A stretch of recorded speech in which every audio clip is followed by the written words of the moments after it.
আসসালামু আলাইকুম, কেমন আছেন? সবাইকে স্বাগত জানাচ্ছি বিন মিশালের সঙ্গে। এই সেই প্রমাণ, যে প্রমাণটার জন্য প্রত্যেক সপ্তাহে আমরা অপেক্ষা করি। তবে এই সপ্তাহে স্পেশালি এই প্রমাণটা আপনাদের সামনে আলাদা করে উপস্থাপন করব। যারা গুজব ছড়াইছেন তাদের মুখের মধ্যে এই ব্যাপারটা মারতে ইচ্ছা করতেছে। যাই হোক, আপনারা কি চান না যারা গুজব ছড়ায় আল্লাহ তাদের সঠিক বিচার করুক? কারণ গুজবের কারণে অনেকে ক্ষতিগ্রস্ত হয়, অনেকেই ক্ষতিগ্রস্ত হয়।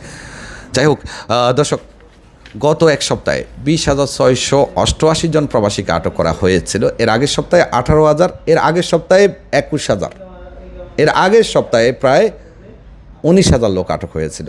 অর্থাৎ প্রত্যেক সপ্তাহে কিন্তু সৌদিতে 18 থেকে 25,000 লোক আটক হয় প্রত্যেক সপ্তাহে।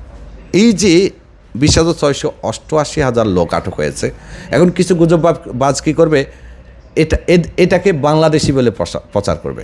এখানে কোনো দেশ উল্লেখ করা নেই, সমস্ত দেশের। সৌদিতে খালি বাংলাদেশিরাই বসবাস করে, সৌদিতে খালি আকামা নাই বাংলাদেশিদেরই, আর কারো নাই।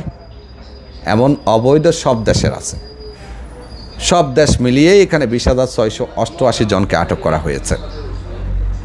যদি আমরা গত কয়েক সপ্তাহের তুলনায় কম্পেয়ার করি তাহলে মাত্র 2,000 লোককে বেশি আটক করা হয়েছে। যদি আমরা 4 সপ্তাহের আগের রিপোর্টের সাথে কম্পেয়ার করি তাহলে মাত্র আগের থেকেও 5,000 লোক কম আটক হয়েছে। তাহলে আর গুজব কেন চড়াচ্ছেন? আচ্ছা যাই হোক, 20,688 জন লোকের মধ্যে ইকামার জন্য আটক হয়েছে 12,372 জন। 12,372 জন ইকামা না থাকার কারণে, ইকামাতে হরুপ থাকা বা অন্য কোনো সমস্যার কারণে। তার মধ্যে 4,750 জন আটক হয়েছে বর্ডার দিয়ে আসছে। এখন সৌদিতে বর্ডার দিয়ে কারা আসে? ইয়েমেনিরা আসে, হাবাসিরা আসে, অনেক সময় আমাদের 2-1 বাংলাদেশিরাও আসে। তাহলে 12,000 আর 4,700 প্রায় এখানে 17,000 হয়ে গেল। গুজববাজরা শোন। তারপরে শ্রম আইন লঙ্ঘনের অপরাধে বিভিন্ন জায়গায় কাজের স্থানে আটক হয়েছে 3,566 জন।